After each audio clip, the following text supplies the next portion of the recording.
Are you tired of the same routine of studying the Bible? We both agree. It's time for a change. Hi, I'm Josh, your host. And I'm Aaron, your co-host. All right, the Bible, you know of it.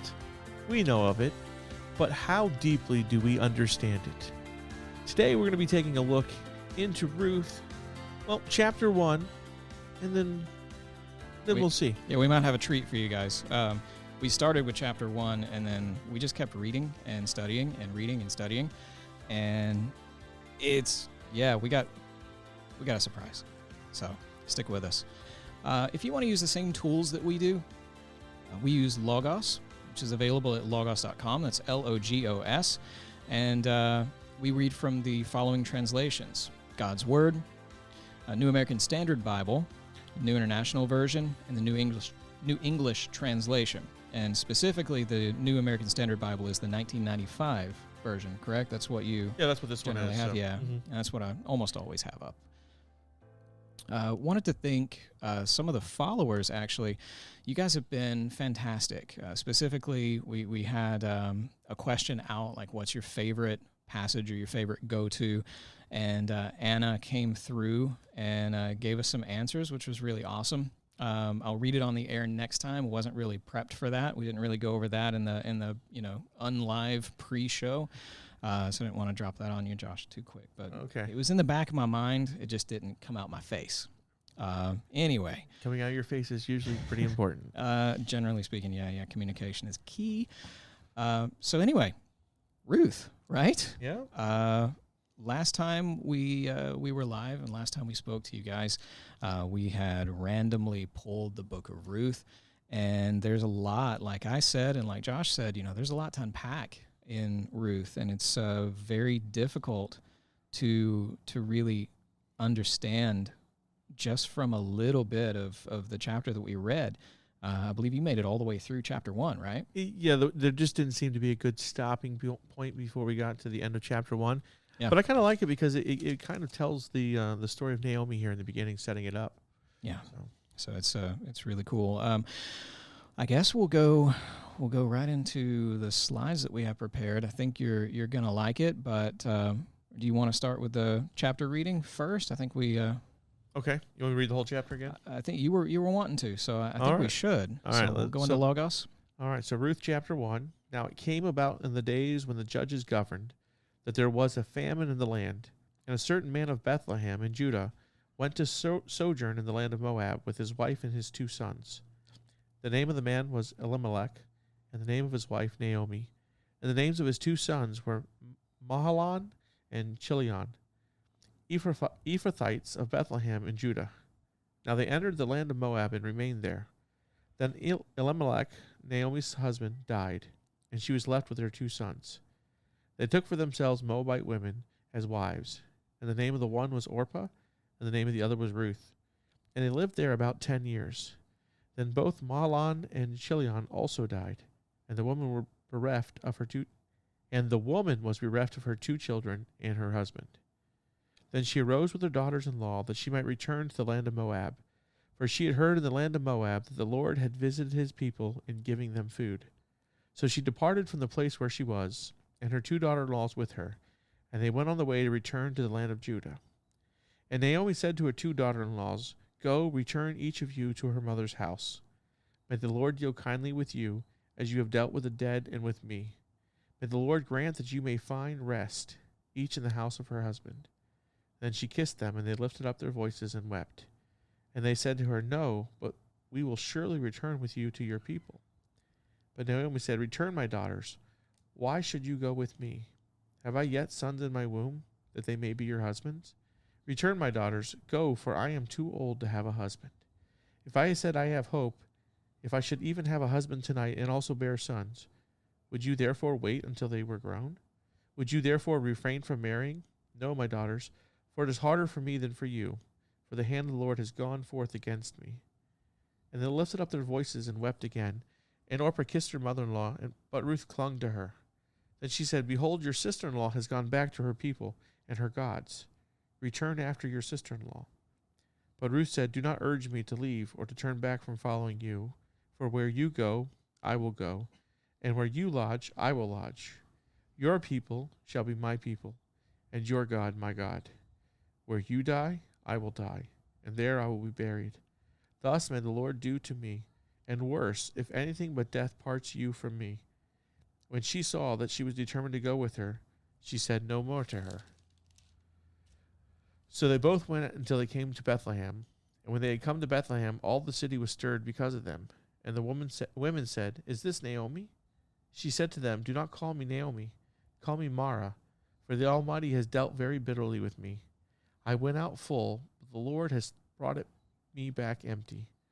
Why do you call me Naomi, since the Lord has witnessed against me, and the Almighty has afflicted me?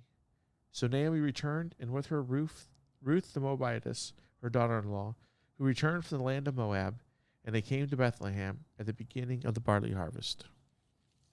So that's where we left off on our first reading. That's where the Holy Spirit put us. That's what we read. And I was speechless because I'll be honest, when it comes down to it, Ruth is a 4-chapter book, tucked at kind of the first kind of fifth of the Old Testament-ish. Yeah, right after Judges, yeah. And, I didn't really have much to say. And if you go back and you watch the old episode, you'll probably see me like deer in the headlights type moment of, my goodness, what are we going to, what are we doing? Oh, you had no idea. No, I didn't, but now I do, which is the beauty of study. So I guess it's good to kind of give a little bit of background. And your notes, Josh, you had some really cool stuff about like when it was, what was happening, that kind of thing. So I'm going to go into these slides here. Let me look and find specifically where I want to be right here. All right. So looking at Ruth, and these are your notes, Josh, in the days when judges governed. These are dark days in the history of Israel, and they're characterized by the last phrase of the book in Judges, which is everyone did what was right in his own eyes. We'll pop that up real quick on the screen for you guys to see it. It's literally right there. So if you look right above where it says the book of Ruth, the sons of Israel departed from there at that time, every man to his tribe and family, and each one of them went out from there to his inheritance. In those days, this is verse 25, there was no king in Israel. Everyone did what was right in his own eyes. Sound familiar? Yeah. We don't recognize that we have a king. We recognize that we have. Let's not get into politics. No, but we do live in a society where people not only do everyone do what was right in their own eyes, but we define what is right with our own eyes. It seems sometimes we do as a culture. We do. Yeah. Very much so. What makes us feel better is generally always considered what is correct. What is good, yeah. I hear it all the time, my truth, rather than God's truth, which is unfortunate. Right. Because those two should align very, very well. So anyway, getting into the chapter 1, a little bit of sadness, a little bit of travel. It was hairy, so we've got actually some slides up that we want to show you guys. Going through Ruth, it's a redeeming love story in a time of lawlessness. And we've seen hints of that love story where Ruth is clinging to her mother-in-law, does not want to leave her. So you had some really good insight on that. Do you want to get into that now or wait? No, let's walk through it. I think it'll come in the right place. So looking at where we're at, and we like being able to see where we are, where we're talking about. It's very important in study. So we're just northeast of Egypt. We're just west of Iraq, and we're looking at Jerusalem right here. Well, and actually, we're Bethlehem's right outside of Jerusalem. Yeah, it's like right here-ish. On the west side, correct? Oh, don't give me the geography. I wasn't driving. I'm pretty sure it's on the west side, but if anybody has anything to say about that, leave a comment and correct us. There's nothing wrong with that. We actually welcome it. Going into what their travel would have looked like. Now, there's a few different ways to go, but going around north, not exactly the kindest of territory. So most likely, according to Logos, they went down south and went around, followed the roads, and went into Moab. At that point in time, Josh, you made this point in our private conversation in the past. I had mentioned they could have potentially just chartered a boat, but at that time it was famine. Everybody was starving. Nobody had money. Right. And the whole reason they're moving is because of how bad things are. So they probably don't have the extra money for a boat if one was available. So Right. they're going to take it out on foot. So my mind immediately went to, what's the easiest way to get to Moab from Jerusalem? Down south. Yeah. Unfortunately. So we'll look at the ideas of Ruth, which is hopelessness, which we've seen a little bit of hopelessness now. Naomi and Ruth know that they're going back to Bethlehem, that maybe God has fed them, but what are two widows going to do to feed themselves? You've got loyalty, which we've seen, the loyalty of Ruth. Right. Just in like the very first chapter, which is amazing. You have provisions, which we'll get into, a bright future, and security. Mm-hmm. So first we'll start hopelessness. Yeah, we'll get into hopelessness. If the slide would change, come on, do it. There we go. Yeah. So we'll start. Famine and fear of starvation. This is why the family is moving on from Bethlehem. They think they're going to greener pastures at Moab. And one thing I want to look at, you had the notes in the slide earlier, but we went by fast. But it's okay, I got them over here. Right. Is who is this family? We got the father, Elimelech, and his name means God is king. Then we have the mother, Naomi, and her name means pleasant. And she's going to play with her name, meaning of her name before the end of this chapter. And then we have Mahlon. His name means sickness or sickly. And as we see, he lived up to his name. Yeah. And his brother Chilion was named wasting or wasting away. And again, they kind of live up to their name. So we got this famine, their fear of starvation, and this motivates them to move on to green pastures. But why did the famine come? Well, God promised it. Why did he promise it? Because they weren't listening. Yes. In Deuteronomy 11, verses 13 to 17, God makes, I think speaking through Moses, makes a promise that when you're in the land, if you worship me, if you follow these commandments, there will always be rains. But if you worship other gods, God will shut up the skies and it will not rain and there will be famine. So this is a sign of God's judgment, showing that the worship of other gods has caused this to come, to bring people back to the worship of God, not to drive them to Moab. God had delivered them from the desert. This is them taking the path back to where God had delivered the children of Israel earlier in the Exodus. Right. So, and they left. They left their homeland. Yes. Rather than sticking around, and from everything that we can tell, they weren't worshiping other gods. Naomi and Elimelech seemed to have been raising them in the right way. But still, they had the to right suffer way, the, except for when God sends famine. Let's go someplace else. which is a natural human emotion and reaction. I'll say, but what I got stuck on is like their names. Could you imagine? Come here, sickly. Come on, let's go to the park. Like, no, you want to name your child something nice, but that's the time that they lived in, and it's better than what the they names did. of Hosea's children. I I know we already did Hosea. That was earlier, but we didn't talk about his children, like not mine and not loved. Yeah. So, yeah, those were, yeah. Let's move on, because that's even God sadder. often uses the names of children to teach a lesson. So, well, and that's their naming convention as well. Is they pick names that meant something, Right. for the time, meant something to the family, and I will not name any weird names that I've heard in the past, 10 years, because I know I'm going to end up offending somebody. yes. So, but I haven't heard anyone named Mahlon and Chilion, so no sickly or wasting, so we're okay there. Yeah, I'm definitely not going to name my never going to happen fourth child that. Right. I promise.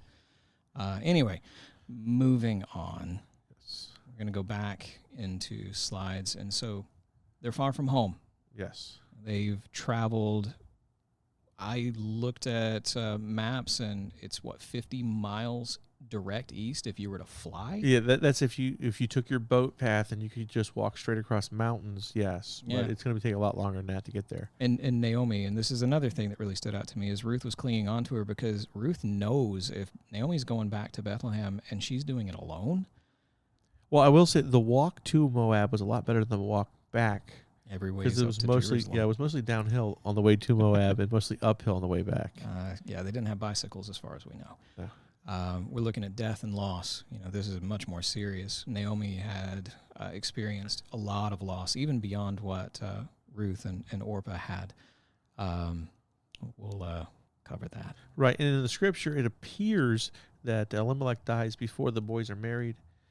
Josephus tells us that Elimelech was the one who arranged the marriage. So we don't know at what point in the 10 years did the Right. dad died and then the boys died, but we know the boys died towards the end. They've been married for a while. But Clearly, it's unimportant based on what the Holy Spirit is telling us. Right, through right. the Bible here, but it's one of those rabbit holes that you can get into and just kind of think about and be like, okay, well, what was the timeline? Yeah, but after 10 years, Naomi in the land of Moab now has no husband, has no sons. There's no heir to her husband's name. She has 2 daughter-in-laws, and that's it. But everything she came with is gone.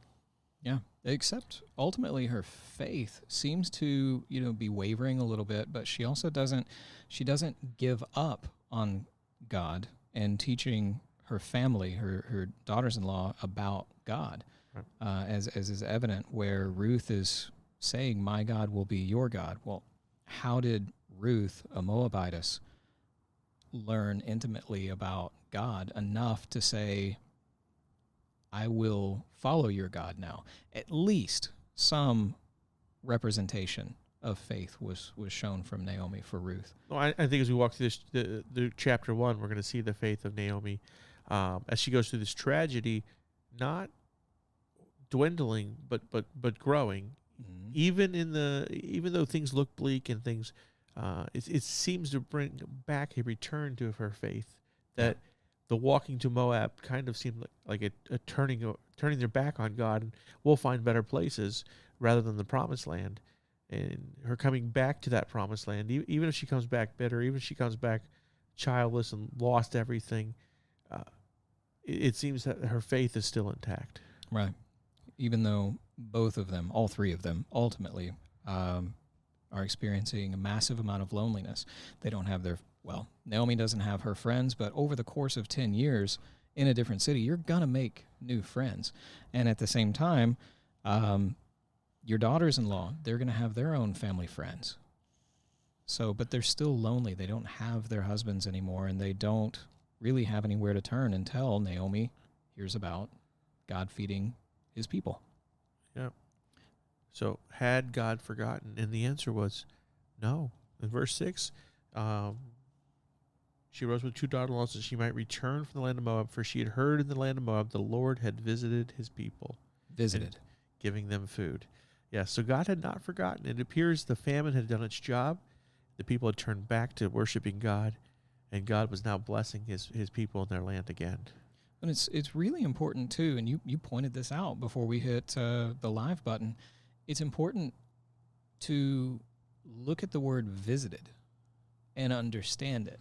When you think about visited, it's not how we normally think of God in a passing everyday fashion of, oh yeah, God's with me. Jesus is standing next to me, or I've got the Holy Spirit.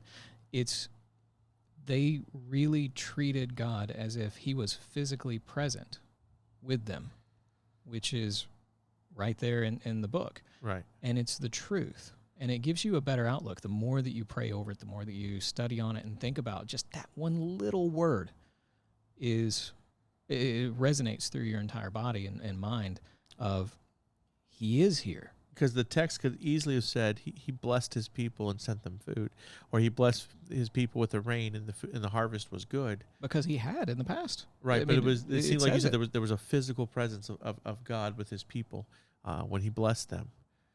It was like he was physically with them. I mean, the tabernacle is there, Right. and the ark and such, but his blessing was like his physical presence was with them. And what better way for us to think about it as well? You know, in today's standards, we are his temple, and to think that he's not present with us, even when we're experiencing, you know, a week or a month or a year or whatever of absolute agony, these ladies had spent 10 years without God showing his provision. Right. So, moving on that, looking at, switching between a bunch of little windows. We're looking at loyalty, the loyalty of Ruth. Right. We get to probably the most famous part of the whole book of Ruth, which is beautiful. Mm-hmm. Starts with a promise. Right. You know, your people don't urge me to leave you and turn back, following you. For where you go, I will go. And I'll have to flip my page back on the Bible. It's windy. Yes. And where you lodge, I will lodge. Your people shall be my people, your God, my God. Where you die, I will die. Now, one interesting thing as I was reading it through this time, and it really popped out at me, and I think this gets lost as the story is told. When they were making their way back all the way to verse 6, the three of them were moving back to Bethlehem. Right. And you know, Orpah and Ruth were both following her.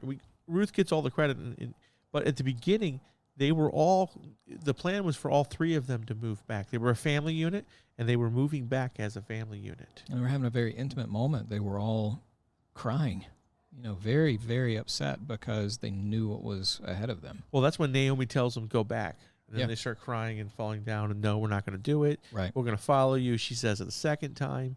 Orpah kisses her and goes. And then this is where Ruth makes... I mean, we were talking about this earlier.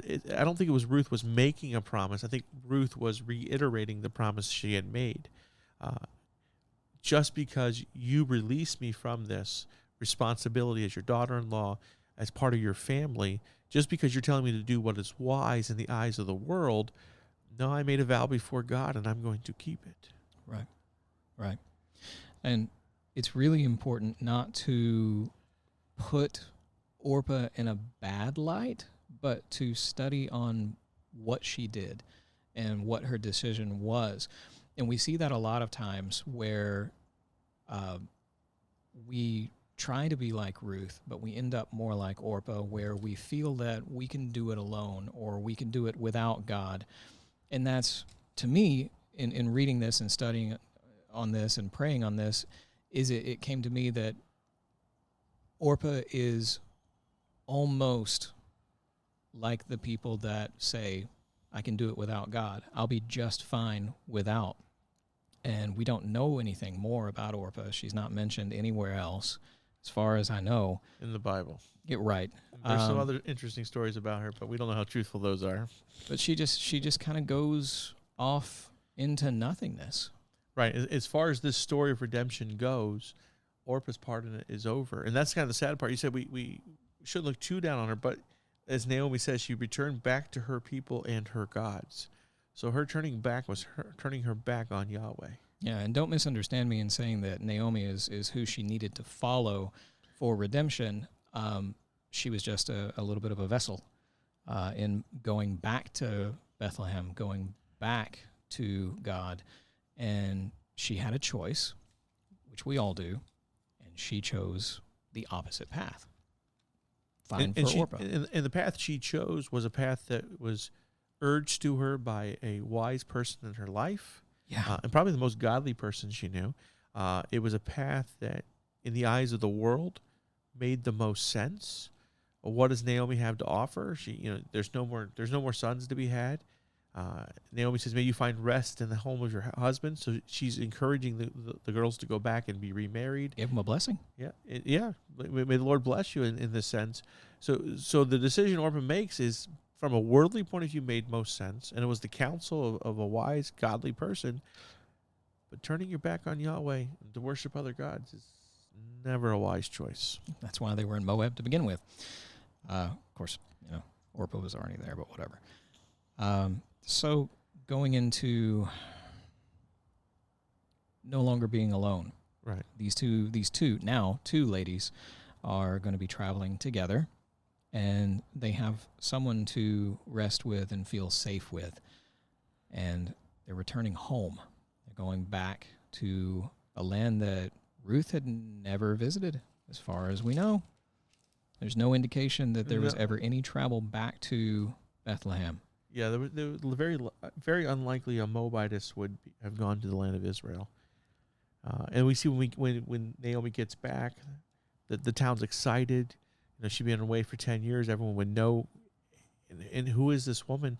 And is it Naomi? And she's like, don't call me Naomi anymore. Call me Mara. The Lord has dealt bitterly with me. Yeah.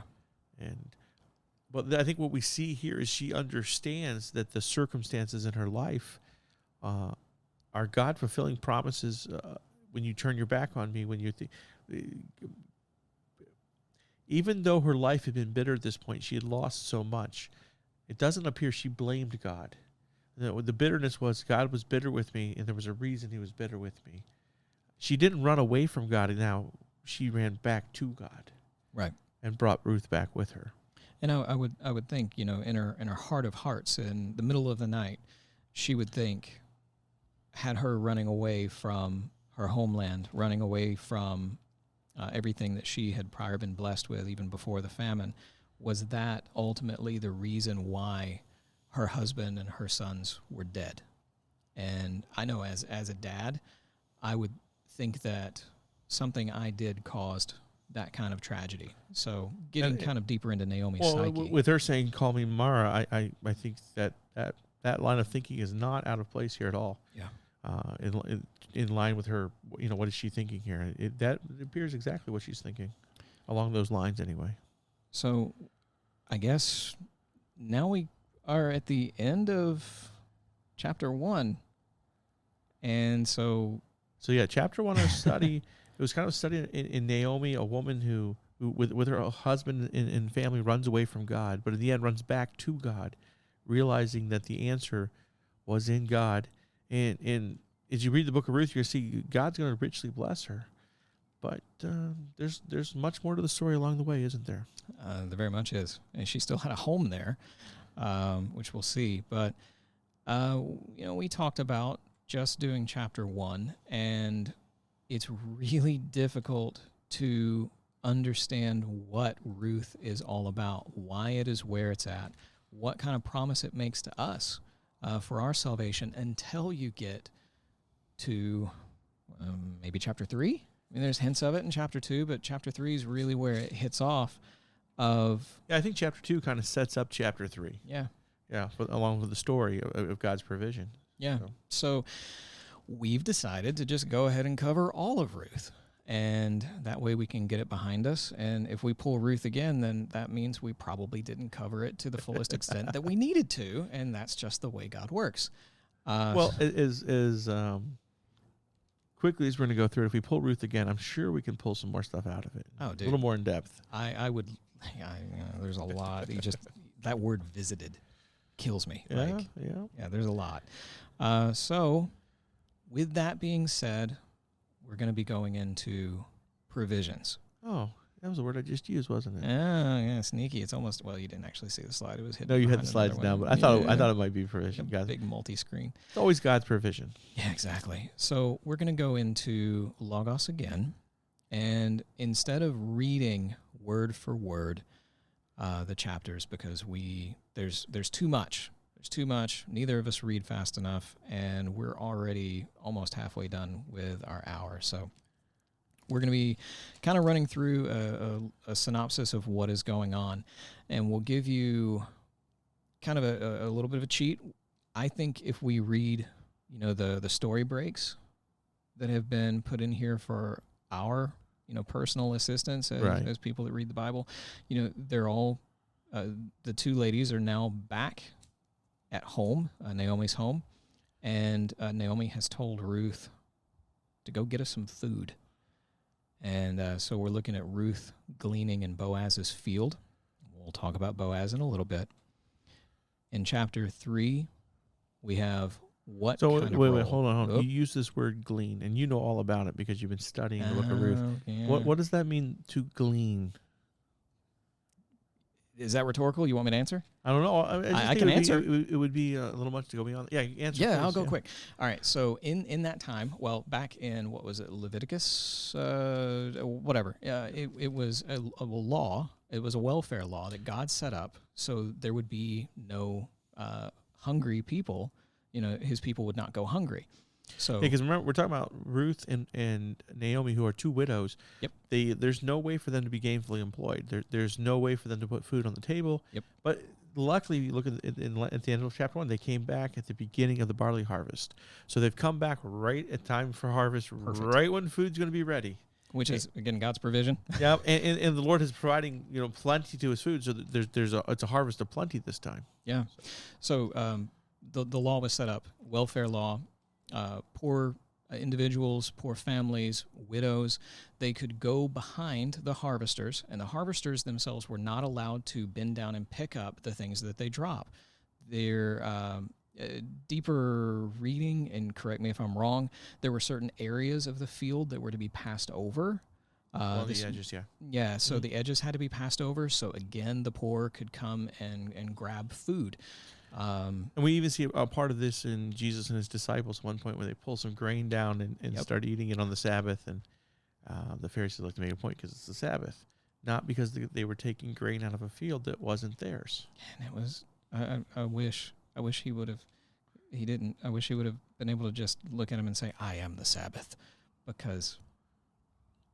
Well, Hebrews hadn't been written yet, so. I know, but... Anyway, so that's the idea of gleaning. Gleaning was a way for poor people, in this case widows, to be able to gather at harvest time, to be able to gather their own food, even though they don't have land, they don't have a field.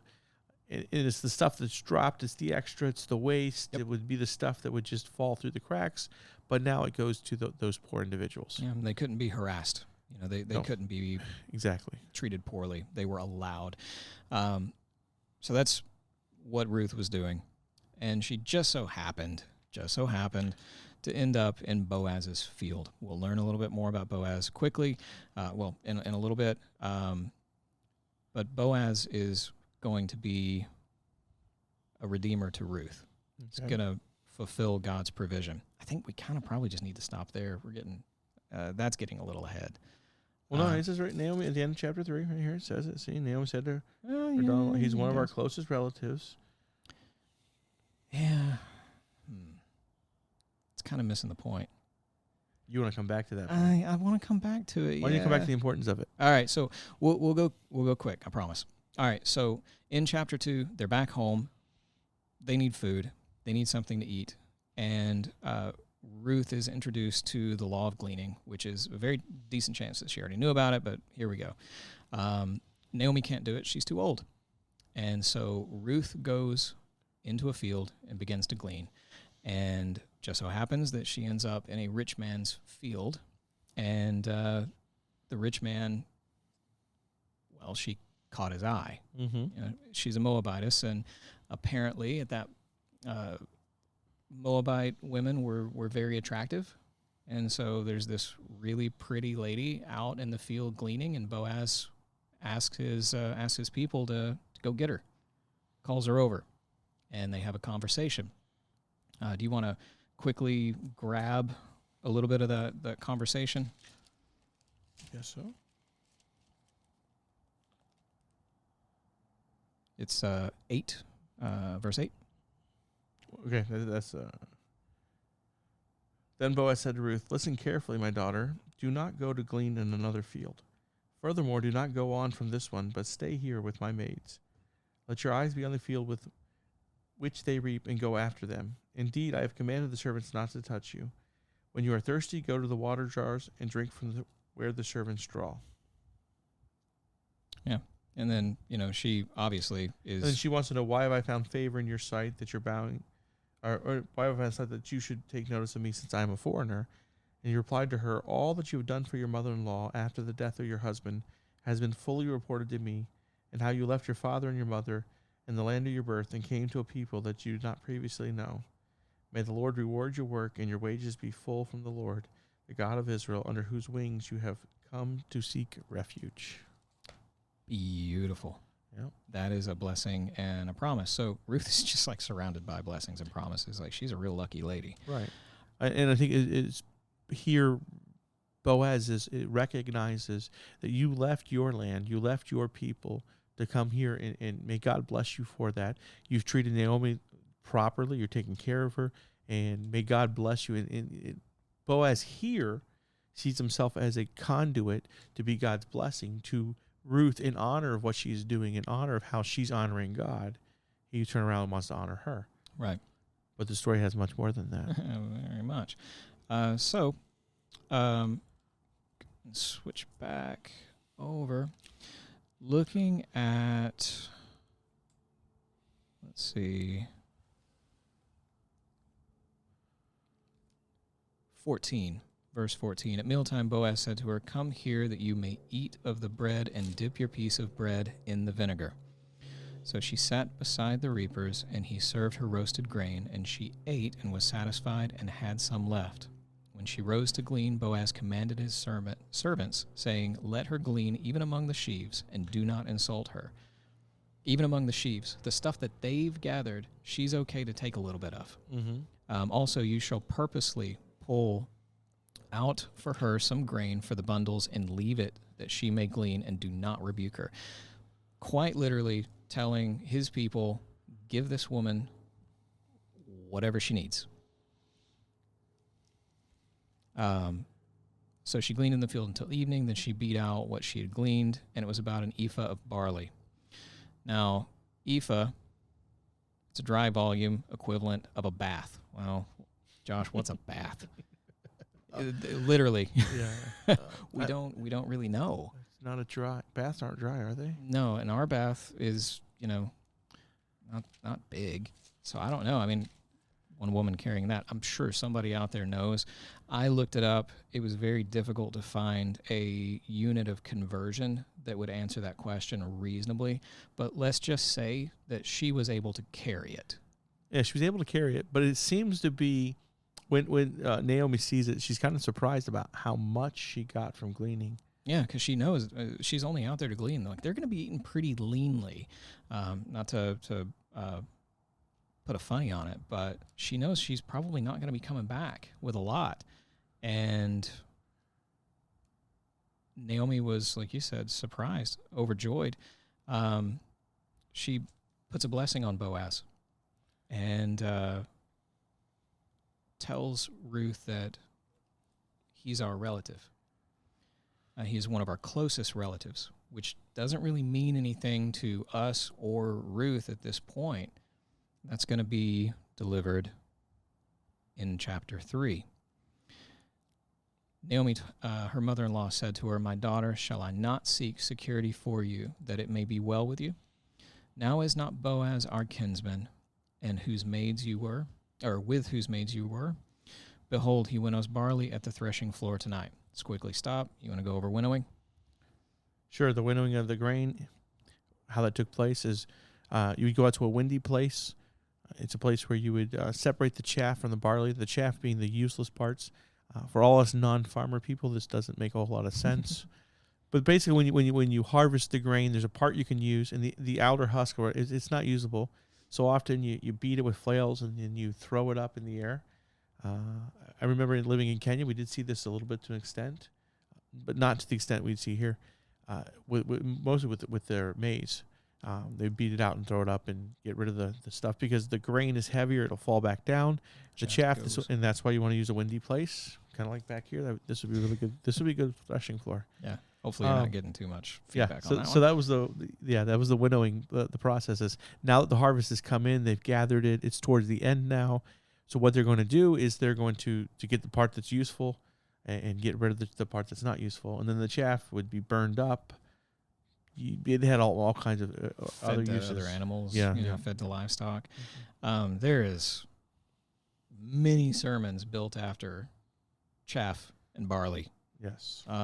Jesus uses this example a few times too. Yeah, yep. We're not going to get into it because we're going to try to stay on subject, but man, there's a lot. So if people think this, the Old Testament is just a bunch of old stories, I'm sorry. Well, they are old stories, but there's a lot more to them, though. Yeah, they're like this story of Ruth. It's more than just a love story, huh? It's true, as we're finding out. Yeah. So going back in to Logos, my note here on this, and we're gonna kind of go into something that is a little controversial, and it's only controversial by today's standards. But quickly, we'll switch over into my notes here. So we'll go into the slides. She has a place of shelter. This is from, God's provisions. The kinsman redeemer is now revealed. And they're full in word and deed. And this is, we're kind of skipping a little bit ahead, but what's important is when you're reading the Bible, putting it in current context can sometimes be difficult.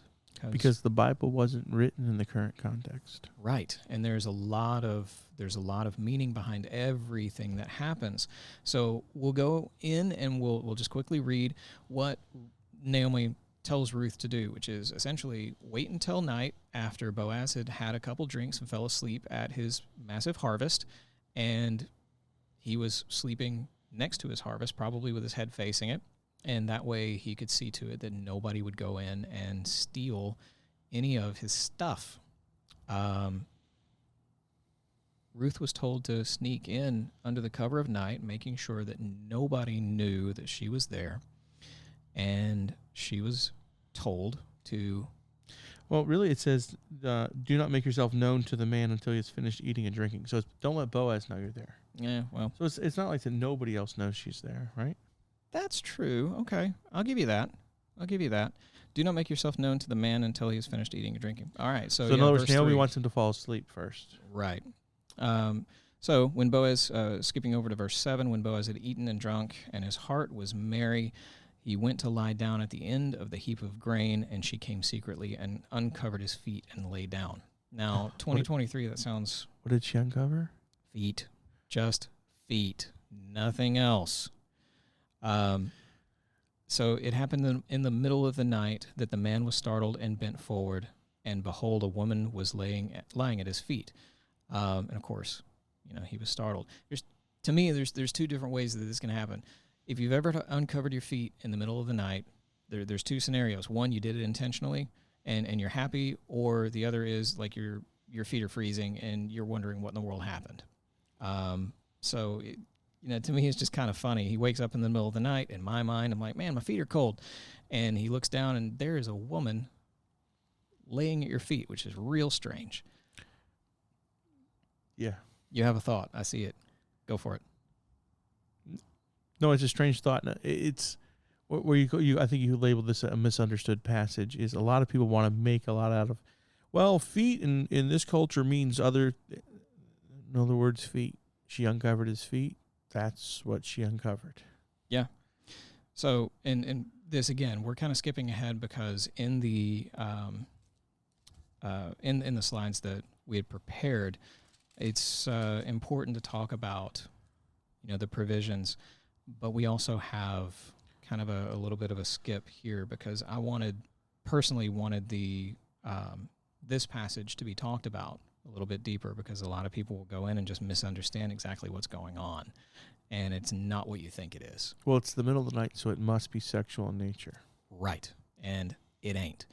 So what Ruth didn't realize was this lesson for us. But wait, she uncovered something. It has to be sexual in nature. Well, that's true. I'm sorry, but it's not. So she asks what Naomi does. She says to her, she doesn't tell her what to say. She says to Ruth before she even goes, he will tell you what to do. And when he wakes up and sees her at his feet and he asks, who are you? She says, I'm Ruth. And gives a bit of an explanation. Mm-hmm. And she says to him, she doesn't even wait for what he's supposed to be telling her. He or she begins to speak to him. So she says, I am Ruth, your maid. So spread your covering over your maid, for you are a close relative. Now that is the most misunderstood part. Cover me up. I'm your maid. And it's the middle of the night. Yeah, it's the middle of the night. I can't, anyway. So the important aspect is the hem of the garments in Jewish culture. It was almost like a last name. It's who you were. It it was important. That's why, ripping off the bottom hem of people's garments or ripping garments is such a sign of sorrow. And so for her to say, cover your maid, for you are a close relative, my mind immediately goes to, how in the world does she know to say that? Unless she knew about Levirate marriage. Well, and Naomi had talked to her about him being a redeemer, because here in my Bible it has a little letter here, A, and down it says or redeemer. You're a close relative. So the idea of you being a close relative is being a redeemer, which would fall in with Levirate marriage. Well, yes. She does allude to, my daughter, shall I not seek security for you, that it may be well with you. So now is not Boaz our kinsman. Back in chapter 2, this man is our relative. He is one of our closest relatives, verse 20. Well, no, also chapter 3, verse 1. Yeah. It goes straight into it. And then 2 goes, now is not Boaz our kinsman, whose maids you were. But she spoke instead of listened. So she doesn't take Naomi's command or suggestion. She does what she thinks is right at that point in time. I think divine inspiration, but other people might have other opinions. So, well, she did say, then he will tell you what you shall do, and he will tell her what to do. So it does follow. It does. So he makes a promise. Mm-hmm. He said, I am. However, there's another man, dun, dun, dun.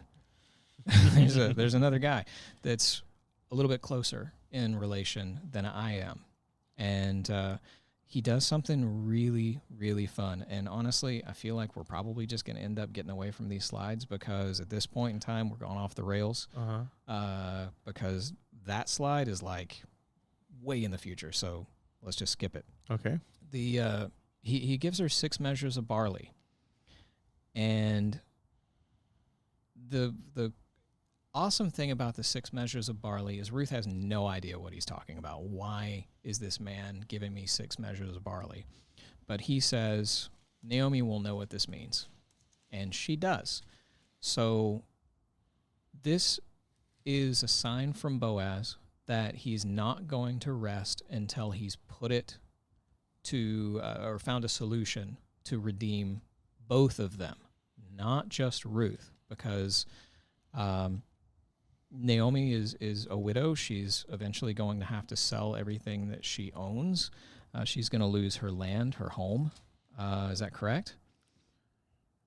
Well, they've sold the land. They don't have any land. So before Elimelech moved, and so this might be an important part to put in here so we understand. Go. So the part of this kinsman redeemer, what is a kinsman redeemer? You keep talking about it. What does it mean? So when Elimelech moved away, he sold the land. Now, in Jewish culture, in our culture, when you buy land, you get a deed, you sign it, it's yours, and it's yours in perpetuity. You decide what to do with it. You decide who will inherit it from you and all that. In Jewish culture, every 50 years, the land goes back to who it's owned. It's a way of keeping it in the families. So what a kinsman redeemer, so when you sold a piece of land, one thing you would do is there would be rights of redemption, how the land could be redeemed by the family. The idea, because this is Israel is the land that God has promised and given to the Israelites, so it is their land. So how do you keep the land in the family? So when a land was sold, there was ways to redeem it. Right. And to meet that, it was you pay this much or whatever the arrangement has to be to redeem the land. So that's what we're looking at. And a kinsman redeemer would be the closest one. Now, what Levirate marriage comes, there's 2 things at play here. Yes. A Levirate marriage is when a man died and he left his wife childless. If he had a brother or closest relative, they would marry that bride, that woman, and the first son born is actually the heir of the husband that died. So it was a way of continuing the family line. The second child then could be yours, but the firstborn would belong to the former husband, right? Which would be a close relative of yours. We remember in the story of Jesus and the Sadducees, the woman who had married 7 brothers. This goes along that lines. So what you're having here is with redemption and Levirate marriage together. Right. It's a double save. Yes. It's a double save. And this is also why I like having 2 people here, because I don't think Elimelech sold his land before, because in chapter 1, verse 1, I think it's verse 1, it says they went to sojourn in Moab. Yes. Sojourn means temporary. Yes, it does. No. But you see, here's the idea of redemption. If Elimelech sells his land under their ideas of redemption, what he would do is, now we're really getting into Revelation. So I'm going to go, Revelation. If you want to understand Revelation 5, you got to understand this. Or Jeremiah. Jeremiah does this too. Are we going to get into breaking the scroll? We're not, are we? No, we're not. Okay, But good. this is where it comes from. So the idea is on the outside of the scroll, when he would sell that land, because their idea of selling it is not the same as our idea. Because every 50 years, it would have to go back to Elimelech's family anyway. Right. So you're really leasing the land. So there would be terms to, let's say, break the lease, using our terminology so we can understand in a 21st century American culture. So so if he's going to sojourn there, if it's bad, he probably didn't get much for the land. It's famine, so there's right. not a whole lot. He's thinking he's going to go sojourn, and sojourn means not to stay permanently. The plan of Naomi and Elimelech was not to go for a while, but to go for a short time, and it turned into a decade. And the idea probably was we'll gain money there. We'll make money there. We won't. It's not as bad as here. We can come back and get this land for a steal. You know? And a late term spoiler report. He work. dies before he makes any money. Yeah, So it didn't work out. It's kind of like it's instead of saying we're going to go to this land and make money. We ought to say, if the Lord wills it, we'll do that. I'm just throwing some James in there. You're not wrong, but they didn't know James at the time. Yeah, no, it hadn't been written yet. But anyway, the principle still applies. Right. So it doesn't say when the land was sold, but at this point, there's no land. If they sold the land when they got back, times are better. That land, Naomi, there would be no. I think it's sold before they land, because if Naomi came back and she had the land, she wouldn't be so bitter. Now she has this land that's worth something, and then she would have had to sold it in between, and this is the first harvest. So being he's redeeming the land, and you get into verse 4, it seems like it's familiar. So I think it did happen back in chapter 1. Okay. So. All right. I'll buy into that. Okay. I think it fits the story better in chapter 1. Yeah. It's silent about when it happened. I just think it fits better in chapter 1. Makes more sense. Sorry, it's a rabbit hole. We've been doing that all day. There's lots of rabbit holes here. There really is. Where were we? Oh, the 6 measures of barley. Here's the really cool part. What else took 6 days? And then what happened after those 6 days? He rested. Who? God. What? So is Boaz God? No. But is he acting as someone that can save? Yes, he is. Interesting. Yes. There's somebody else we know that's like that. But maybe we'll get into that at the very end. Yeah, I think so. Okay, all right. I don't know who it is. You guys, it's Jesus. So, moving on. Naomi is beside herself. She is very happy because at this point in time, when Ruth comes back with these 6 measures of grain. So let's just make it. The 6 measures of grain wasn't to pay for the uncovering in the middle of the night? No. Okay. Just want to make sure. No, it wasn't. I'm trying to. But wait. No, I'm pulling no, 2023 Aaron out. Yeah. I'm popping Jewish Judges time Aaron, and nothing happened. So then why did he say in verse 14, let it not be known that the woman came to the threshing floor? He wants to keep it secret. Why? Mainly because he doesn't want to lose his ability to redeem. Oh, because there's another guy. Yeah, there's another guy. He We want to skipped over that part. I almost got there, and then we got on a rabbit hole. My bad. Oh, I thought you said something. Oh, no, I did say there was another man. Dun, dun, dun. Yeah. That's what I said. Okay. Yeah, you did. You read it. I think you read it. That's why. You didn't say it. Oops. You read it. So what does Boaz do? Well, he doesn't rest. He doesn't give up. He goes and he finds the dude. He takes 10 No. I think you stopping. Let's look at verse 4. I mean, chapter 4. All right, go. It's not he goes and finds the dude. It's how he finds the dude. Boaz is a pretty important guy here. It says he went to the gate and sat down there. Now, the gate is a place in this time in culture. That's where the elders met. That's where government. We would think of more of like City Hall than we would a gate that people come. See, we think of the gate. That's where people come in and out. Yeah. And that's where the dumb guards are always put because people can sneak in, right? Sorry, guards. Yeah, I mean, it's movie trope. But really, the gate is a place where the city government sits. This is where the elders sit. This is where business happens. This is more of like a city hall. Do you because think people Boaz are coming was in and the out all mayor? day. Is that what you're saying? I don't know that they had mayors, but Boaz is an important guy. I'm thinking Boaz is definitely among the elders in the land. He does tell Ruth. He does say that back to that Florida midnight thing. He blessed are you for not going after younger men. So he is a little older. He does. Poor Yes. or rich. Yeah. Poor or rich. Yeah. As long as they're good looking. Maybe there was somebody richer than him. I don't know. But anyway, so he sits at this gate, and when he sees the man, he says, "Friend, sit down." The guy listens to him. And he takes 10 men of the elders of the city and tells them sit down, and everybody listens to Boaz. Now we're looking at verse 2 right here. Yeah, he took 10 men of the elders of the city and said, sit down here. So they sat down. And he does this because he wants witnesses. He wants to see, like I said, this is a place of business for the elders to do. This is city business, and he wants witnesses for what's about to happen so everyone knows. There's no, and I think that's why he wanted the Ruth being gone a secret. Yep. They didn't want any plotting. He just wanted to come straight out, tell the guy the way this is, let him make a decision, and let everyone see he's not coerced. There's nothing happening behind the scenes here. He had a choice to make, and he made it. And Boaz is ultimately being a little sneaky, but he's not being dishonest. How is he being sneaky? Well, he's being sneaky because he doesn't want anybody to know about what went on that night. Why not? Did something happen? I don't know. It's getting long in the tooth. Yeah. I'm sorry. I'll give it up now, but you started it. It's feet. The word's feet, okay? His feet. In Hebrew, this was Hebrew at the time. Still is, but whatever. It does not translate into something else. All those people out there that like feet, it's just feet, okay? That's the last I'll mention it. All right. So going on to what happened in chapter 4, so with at the gate here, we've got the man sitting down who's the closer relative.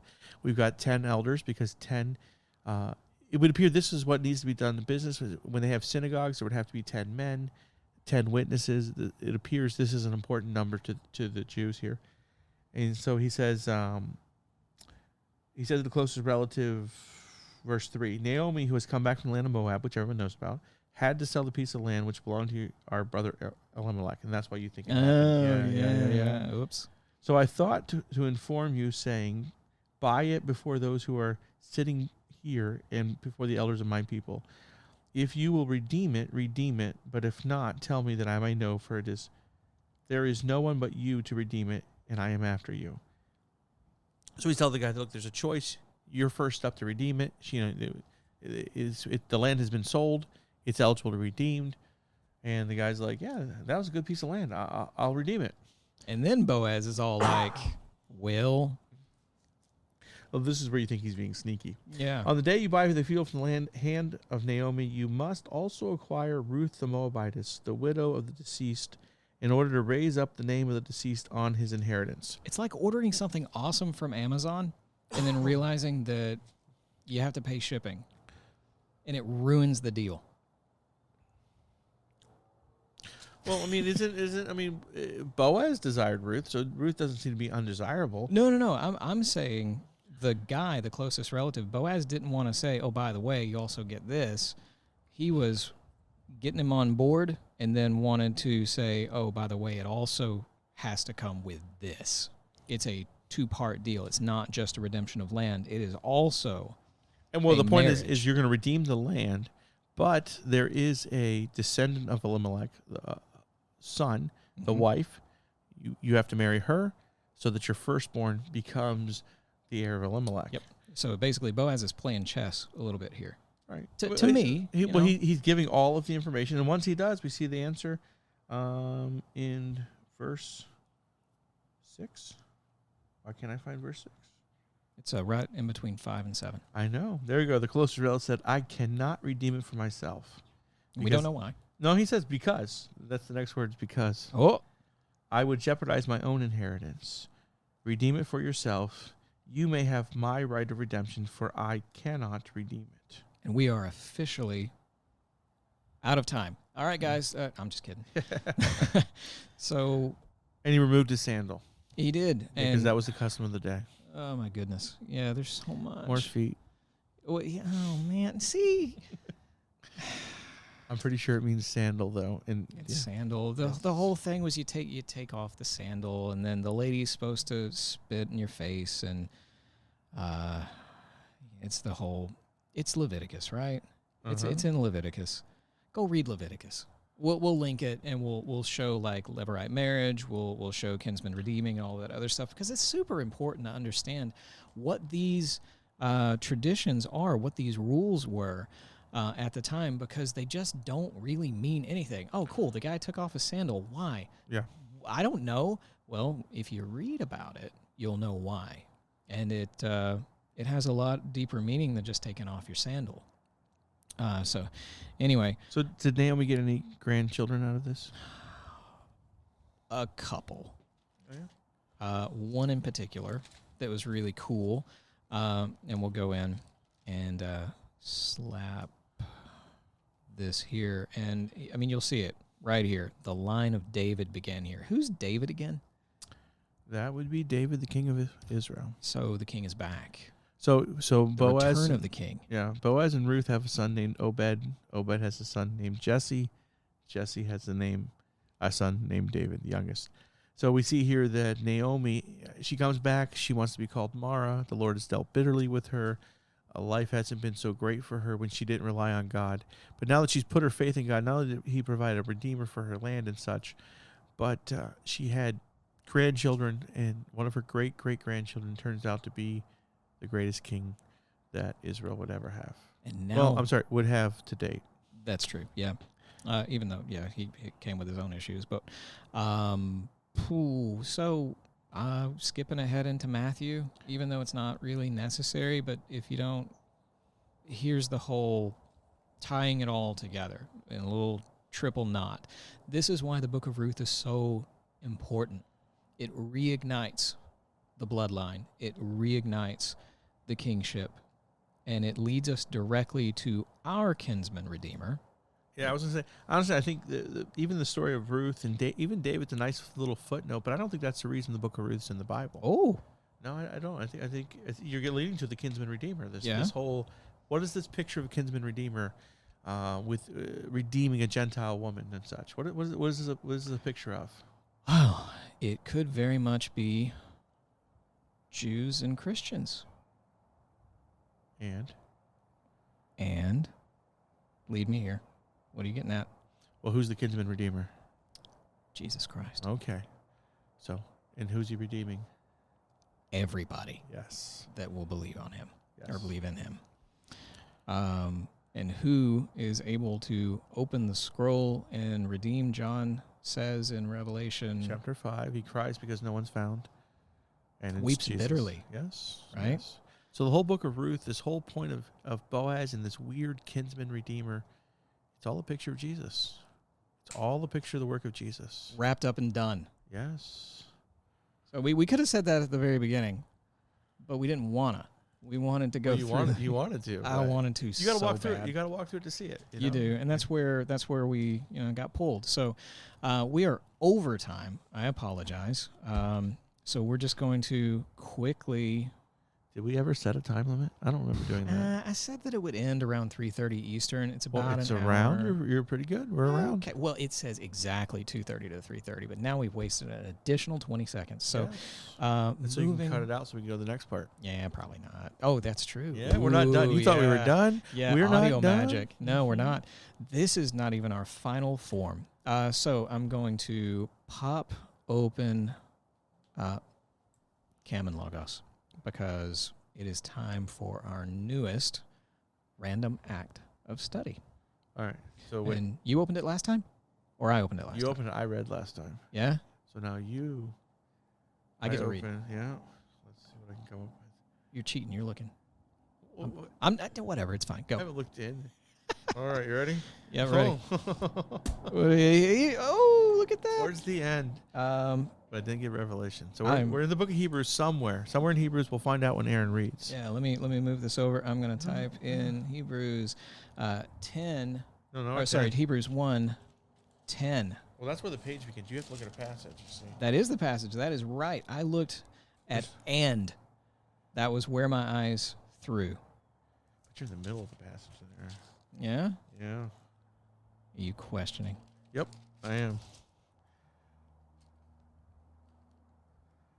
See if it works. I think it does. All right. I think it Go does. ahead. Go All ahead. right, here we go. So, I'll hold the page down. You read. All right, perfect. And you, Lord, in the beginning laid the foundation of the earth, and the heavens are the works of your hands. They will perish, but you remain, and they all will become old like a garment.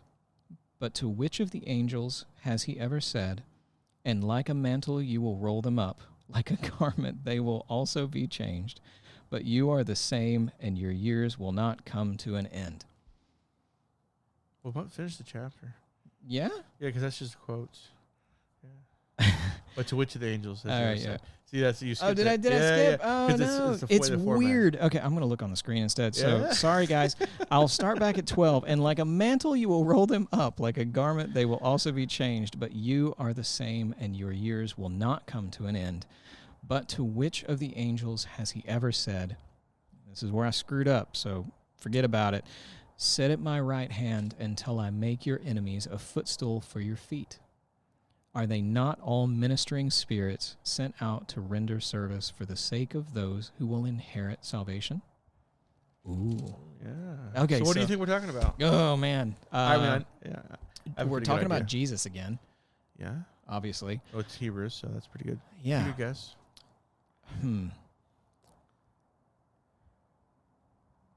As soon as I giggled a little bit, because as soon as I saw roll up, like a mantle, you will roll them up. Like a garment, they will also be changed. But you are the same. Thinking about the finite nature of creation, even though it was divinely created, it was created with a time limit. It was created with replacement in mind. And we're talking that the angels are underneath Jesus Christ, and that they are ministering spirits. They are helpers to us, and they are in our service, which puts us also above the angels, which falls in line with how we're going to be the... I think you're going to find a different opinion when we get to this. Oh, yeah? Yeah. Oh, okay. You want to hit it, or are we going to stop there? Are we going to stop here? Well, we're going to stop it. I think, we'll just use that. Well, we'll give a teaser. Yeah. No. This is in Hebrews, the writer, author of Hebrews, which we'll get into in 2 weeks. Some say is anonymous, but I don't think he's that anonymous. But we'll look at that. That'll be for 2 weeks. Okay. He's comparing Jesus to angels. You're correct there. All right. And he does say for a little while he made him lower than the angels.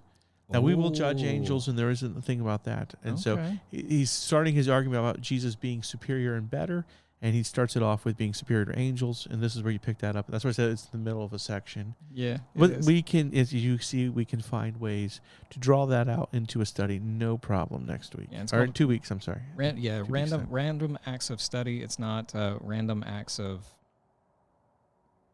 I don't know, something witty. Just insert witty comment here. Yeah. So the beauty of this, we don't pick it. We allow the Holy Spirit to pick it. And he did not pick what I would have picked, Aaron.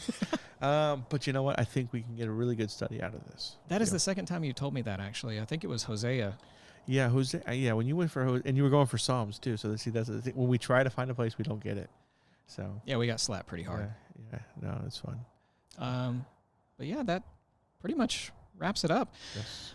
We are currently at 105 likes, followers on Facebook. Yes.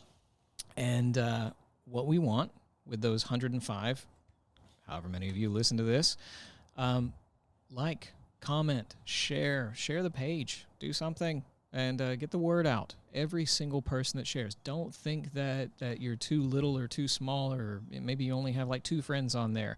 Well, that person could have 100 friends or 500 friends or 1,000 or a large group of people that could then hear about what we're doing here. Let me jump on a story on that. Go. Actually, because this kid actually is I say kid, he's a man now. But I used to do youth ministry in the last church I was at. And for a while, we broke off and was doing middle school. And a lot of nights we'd have one kid show up. One kid. And it was kind of discouraging at first. And it was like, God said, no, I gave you what you can handle. So a lot of nights, man, the lesson that night was done on the basketball court playing horse, and I'd do a lesson while we were playing horse. Fast forward to about a year and a half later, and we're running 50 kids, and every one of them I could trace back to that kid, Jared Martin. So, which I'm friends with on Facebook now. So I don't know, he might see this one day. Yeah. So yeah, Jared is that one person. You just never know. You put time into it. Like you said, I don't know. I only have one friend. You never know. And so. When we were in Mark this morning, right? And Jesus said himself, not your will, or not my will, but your will. Yeah, he didn't say not your will. He said definitely he your didn't will. say the opposite. Yes. And that's what we're saying. It's not to gain a bunch of followers. We're not interested in our follower count. We're interested in whoever you share it to, whoever's on your page that just so happens to see it. Similarly to Ruth just so happening to end up in her kinsman redeemer's field. Nothing happens for happenstance. There have been thousands and thousands of years of God working behind the scenes. And that would be another situation. Right. That's why we created this. That's why we're interested in seeing it through. That's why we show up every 2 weeks. And that's why, we would love to hear your comments, your thoughts. If you have a thought on what we've talked about today, if you want to correct us about something or even have a dialogue, make it public. Let us know. We're very interested in even furthering our own knowledge. Mm-hmm. And this is a perfect place to do it. So we invite you to go through and read, was it Hebrews 1, 10 through 14, wasn't it? Don't skip ahead and don't go backwards, or do, I don't know. No, you can. You totally do, because actually, do skip ahead, do go backwards first. A little bit. And do skip ahead. In fact, read the whole book of Hebrews if you want. It's a great book. That's a big ask. But that's kind of the point, is you can't just take a group of verses. You got to know the context. You got to put them in their place, and then they'll make a whole lot more sense. Yeah, it's 14. That's where, and that's why it's important, especially, Josh, when you ask me, like, what do you think that means? Well, what I think that means out of context is precisely what I said. Exactly. Didn't put a spin on it, nothing. That is what comes straight to my mind as soon as I read that. And your immediate response was, I think you're going to change your mind. Yeah. Once you study. Yep. So, that being all said, we are excited to see you again next time. Yes. We'll see you in 2 weeks. a couple weeks, and we'll play the short outro that I don't think I've played before, but Well, that way they can turn it off in other countries. I have. God bless. We'll see you next time.